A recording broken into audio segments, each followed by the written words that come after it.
U svojoj praksi često se susrećem sa pitanjima majki kako mogu povećati količinu mlijeka u svojim dojkama.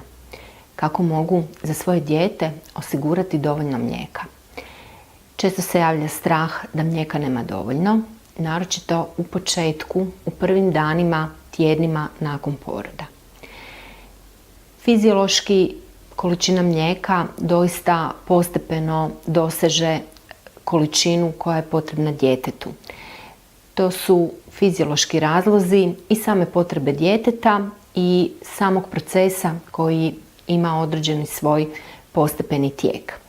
U svemu tome najvažnije je i najpotrebnije dijete stavljati na dojku prema zahtjevu, znači hraniti dijete na zahtjev, iako se to ponekad čini da je prečesto i da majke ništa drugo ne rade osim što doje djecu.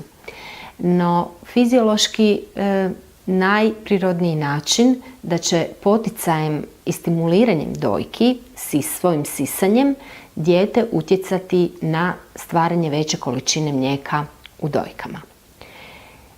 U samom tom procesu ne savjetuje se korištenje duda varalica na samome početku.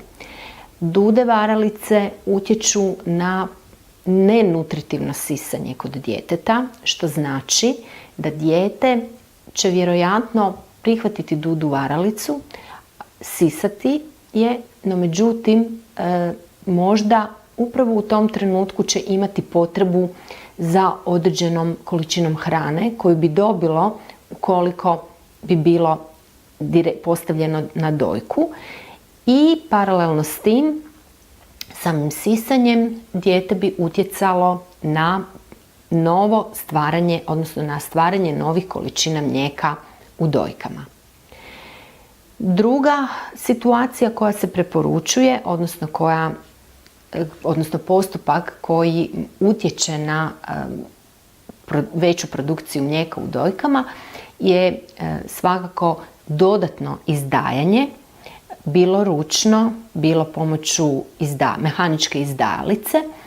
Dakle, majke mogu između samih podoja, da bi utjecale na još veću količinu mlijeka, izdajati se. Također, kontakt stalni sa djetetom ili postavljanje djeteta u kontakt kože na kožu dodatno će stimulirati hormonalnu produkciju kod same majke i jačati, odnosno utjecati na bolji otpust mlijeka iz same dojke.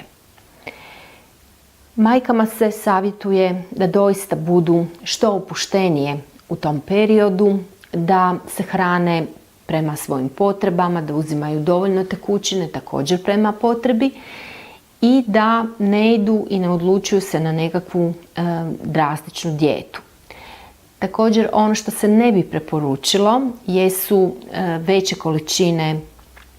uzimanje veće količine crne kave, pušenje duhanskih proizvoda i svakako određeni biljni preparati koji mogu također utjecati na smanjenu produkciju mlijeka, kao što je kadulja, menta ili veće količine peršinovog lista.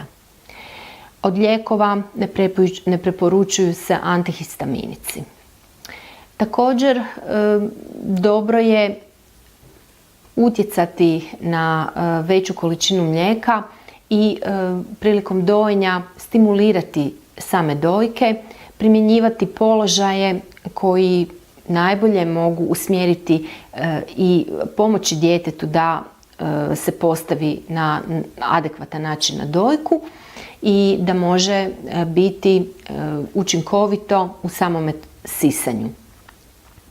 Ako unatoč tome svemu majka i dalje ima određeni osjećaj ili objektivno se vidi da dijete nije nutritivno zadovoljeno, u tom slučaju je potrebno vidjeti da li postoje neki medicinski razlozi zbog kojih majka nije u mogućnosti producirati veće količine mlijeka. To mogu biti u samome početku možda prisutnost zaostajanja određenog dijela posteljice u maternici, ili pak postoji mogućnost ili razlog određenih hormonalnih disbalansa kod majke, još možda i prije same trudnoće, kao što je na primjer hipotireoza, što je onda dalje potrebno zajedno sa liječnikom i dijagnostikom potrebnom rješavati. Vjerujem da su vam ovi savjeti dovoljno pomogli, odnosno ako nisu, preporučila bi vam da se svakako za jednu snažniju podršku i potporu i samo praćenje dojenja svakako javite nekoj od savjetnica za dojenje ili patronažnoj sestri koja će vas sa svojim stručnim znanjem doista uputiti i pomoći vam da uspijete prevladati određene poteškoće ili strahove vezane uz nedostatak ili manju količinu mlijeka.